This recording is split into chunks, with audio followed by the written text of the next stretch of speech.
Aujourd'hui, notre émission est classée X ou Y, ça dépend.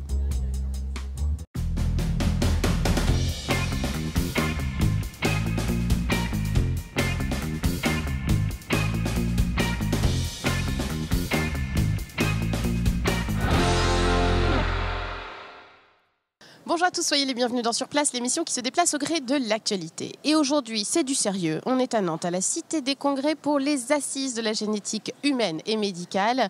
Ce sont des assises qui sont organisées par la Fédération française de génétique humaine. Elles ont lieu tous les 2 ans. Et pour cette édition nantaise, 1500 participants sont attendus. Des médecins, des chercheurs bien évidemment, mais aussi des patients et des industriels. C'est un événement réservé aux professionnels, mais vous allez voir, il soulève des questions de santé et d'éthique qui nous intéressent tous.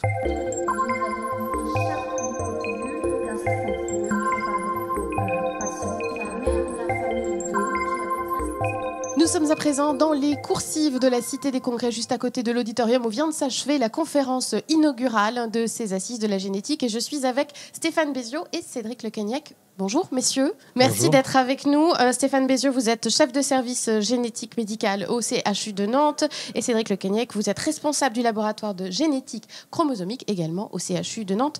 Première question, ces assises de la génétique, c'est la première fois qu'elles ont lieu à Nantes. C'est un congrès très important qui réunit de nombreux professionnels. Est-ce que c'est le signe que Nantes est particulièrement dynamique dans le secteur de la génétique et que c'est une reconnaissance de cette dynamique précisément? Je pense notamment à l'actualité très récente où il y a eu la découverte d'un gène responsable de l'anévrisme avec le CHU de Nantes et l'Institut du Thorax. Est-ce que c'est une reconnaissance pour la ville de Nantes d'accueillir ces assises? Oui, tout à fait. Il faut 2 choses pour réussir un congrès. Il faut des dimensions quand c'est un congrès important d'accueil. Donc c'est le cas de la ville de Nantes puisqu'il y a plus de 1500 participants à ce congrès. Et puis également il faut avoir des équipes scientifiques sur place de qualité qui font des travaux comme ceux que vous avez cités là, qui donnent envie de venir voir aussi parce qu'il y a une place qui est faite évidemment aux travaux locaux régionaux et qui sont présentés en session. Donc c'est bien une forme de reconnaissance de ce qui se fait. C'est une certaine reconnaissance, effectivement, et c'est la première fois à Nantes aussi. Alors je parlais de cette découverte du gène responsable de l'anévrisme. Il y a eu d'autres découvertes récemment. Vous avez d'ailleurs reçu sur Télé Nantes aussi en 2013 sur la découverte d'un gène responsable d'une maladie rare qui était une forme de myopathie. Il y a eu en 2017 d'autres découvertes sur des gènes responsables de déficiences intellectuelles qui sont vos domaines de recherche, si je ne m'abuse. On a le sentiment du coup que ça s'accélère en fait ces dernières années, les découvertes de gènes. Est-ce que c'est vrai ? Tout à fait, tout à fait. C'est lié en partie aux évolutions technologiques et aux évolutions informatiques. Et depuis quelques années, il est possible de séquencer le génome complet d'un patient ou 2 patients. Et c'est ce qui est en train de se faire dans de nombreux laboratoires dans le monde, et dont ceux de Nantes, dans un premier temps dans le but d'identifier de nouveaux gènes responsables de pathologies génétiques qui étaient jusque-là inexpliquées. Alors on utilise souvent le terme séquençage sans savoir vraiment ce que ça veut dire. Ça veut dire quoi ? Ça veut dire qu'on peut aller vraiment dans le détail de notre génome, c'est ça ? C'est ça, on décrypte le génome, comme on décrypte un livre. Chaque lettre du génome est décryptée lors de ce séquençage. Alors, j'ai donné quelques exemples de maladies qui ont pu aussi faire avancer, qui ont pu connaître des progrès grâce à la génétique. Quel type de maladie, justement, la génétique concerne ? On a parlé de myopathie, de déficience intellectuelle, d'anévrisme. Dans quel type de maladie la génétique peut être utile ? Alors, dans énormément de maladies, parce qu'on dénombre environ 8000 maladies rares, dont une forte proportion sont des maladies génétiques, il y en a plus de 6000. Alors, on va dire que finalement, ce sont des maladies rares, mais il y a un nombre de patients concernés qui est très important. Il y en a par exemple 3 millions qui sont de près ou de loin touchés par une prédisposition génétique à une maladie. Et donc on peut considérer qu'on a des pathologies alors, qui sont vraiment liées à des gènes comme la mucoviscidose, la myopathie de Duchenne et une mutation dans un gène. Et de plus en plus, on trouve aussi des formes de maladies où il y a une influence génétique, sur lequel la génétique joue, mais pas que. Et donc ça va encore ouvrir le champ de l'influence de la génétique dans le traitement des maladies rares et au-delà des maladies rares, certainement. Est-ce qu'on parle même de cancer aujourd'hui, que la génétique peut avoir un rôle fait. dans les cancers? Tout à fait. C'est-à-dire qu'aujourd'hui, on s'accorde à dire qu'il y a environ 10% des cancers, principalement pour le cancer du sein et de l'ovaire, mais aussi le cancer du côlon, qui sont dus à des formes héréditaires, pour lesquelles on peut identifier la mutation en cause dans les familles et derrière prendre en charge les familles en fonction des gens de la famille, s'ils sont porteurs ou pas de la mutation.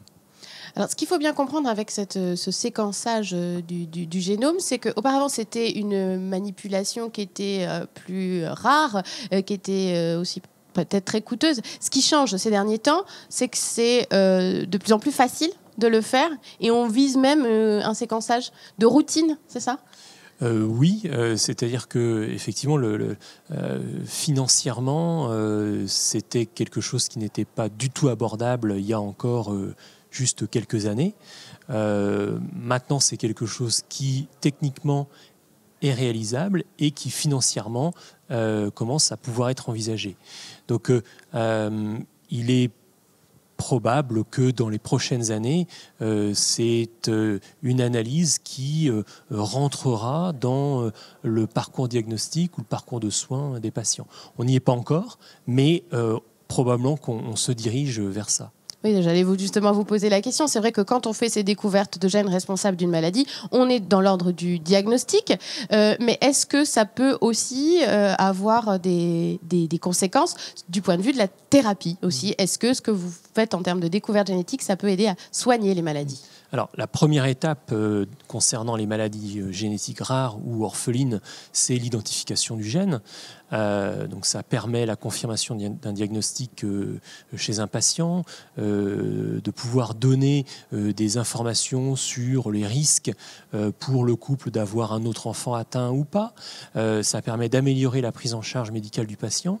Et ensuite, évidemment, c'est la première porte d'entrée à une meilleure compréhension de la pathologie et dans le but à terme de effectivement pouvoir proposer un traitement aux patients.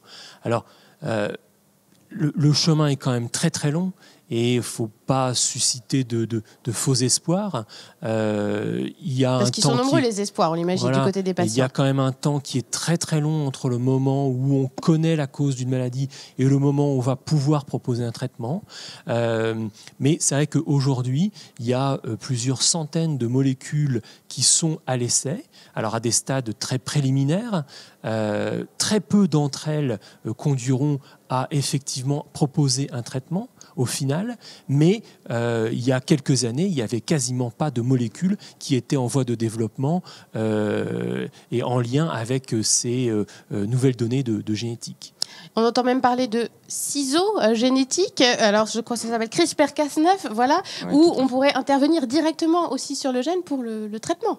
Effectivement, ça va être envisagé. C'est certainement un outil, un espoir à venir. Bon, il peut y avoir des traitements déjà en termes de thérapie génique qui sont initiés dans le domaine de la myopathie de Duchenne qui utilisent cette technologie, dont les travaux seront présentés lors de ces assises. Ce sont vraiment des travaux qui sont très impressionnants. Donc ça suscite des espoirs, mais là aussi, ce sont des tests qui vont se développer, prendre le temps du développement, le temps des essais, et qui ne marcheront pas forcément pour traiter un maximum de personnes très rapidement. Et alors, pour compléter ce que disait Stéphane Béziot, ces manipulations génétiques soulèvent aussi des questions éthiques.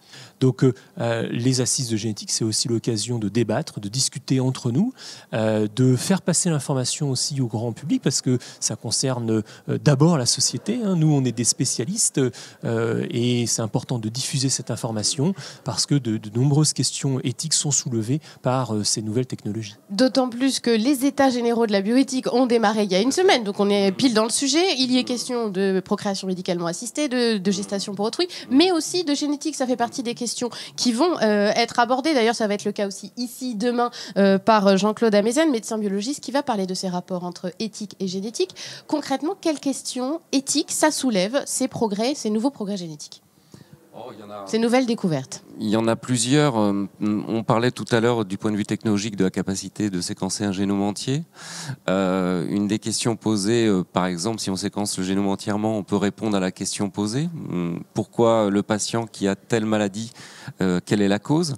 Mais on peut aussi voir d'autres choses qui ne sont pas demandées au départ. Forcément. Par exemple, vous parliez de la déficience intellectuelle tout à l'heure, regarder les gènes qu'on connaît, qu'on sait impliquer dans la déficience intellectuelle, et puis voir que malencontreusement, cette personne a également une prédisposition à tel ou tel cancer. Et il se pose de vraies questions. Ce n'était pas la demande du patient de savoir qu'elle était prédisposée à un cancer particulier. Doit-on lui dire? Doit-on pas lui dire? Quel accès on a à cette information? Voilà. Alors, c'est complètement encadré, la génétique, au niveau des tests, sur les consentements des patients. Il y a des feuilles des consentements qui sont signés, sur lesquels ils ont envie de savoir ou ne pas savoir. Le choix, ça doit être le choix du patient, à terme, de toute façon. Mais quelque part aussi, il y a forcément des règles à adapter entre tout professionnel, des conduites à tenir. Conduites à tenir aux États-Unis, ils ont choisi de rendre 50 gènes dits actionnables parce que derrière, on peut faire de la prévention, peut proposer une surveillance, une prise en charge thérapeutique. En France, ça va être discuté, cette question. Concrètement, qu'est-ce qu'on fait de ces 50 gènes? Est-ce qu'on adopte la même position? Il y a des pour, il y a des contre, parce que forcément, la vision peut être un peu différente aussi par les professionnels français. Donc ça, c'est un exemple, c'est l'accès aussi à l'information sur son génome, mais ça peut aussi poser des questions par rapport à l'eugénisme, c'est-à-dire la sélection qu'on fait. Vous êtes spécialiste du diagnostic préimplantatoire, Cédric Le Cagnac, donc ça pose aussi des questions par rapport à ça, par rapport à la natalité. Oui, tout à fait. C'est-à-dire, je citais l'exemple tout à l'heure de travaux très préliminaires qui avaient été faits en Chine et aux États-Unis, qui sont encore une fois complètement interdits en France, qui consistaient, si vous voulez, à modifier le génome, modifier un gène du génome d'un embryon humain, alors à un stade très très précoce, juste après une fécondation in vitro, c'est-à-dire à un stade de 3 ou 4 jours de développement embryonnaire. Mais on touche au génome, cette personne-là aura eu une manipulation de son génome, qu'est-ce qu'il en est pour les générations suivantes? Où s'arrête-t-on? Ce sont des questions qui sont très importantes et qui seront discutées aux assises, mais encore une fois, qui doivent être discutées de façon beaucoup plus large. Et dans le cadre, comme vous le disiez, des révisions des lois de bioéthique, eh bien, ce sont des sujets importants qui seront abordés. Voilà, et qu'on a abordé aussi un petit peu aujourd'hui pour que tout un chacun prenne conscience que ces questions nous intéressent tous. Merci beaucoup d'avoir été avec nous, puis on vous souhaite de bonnes assises.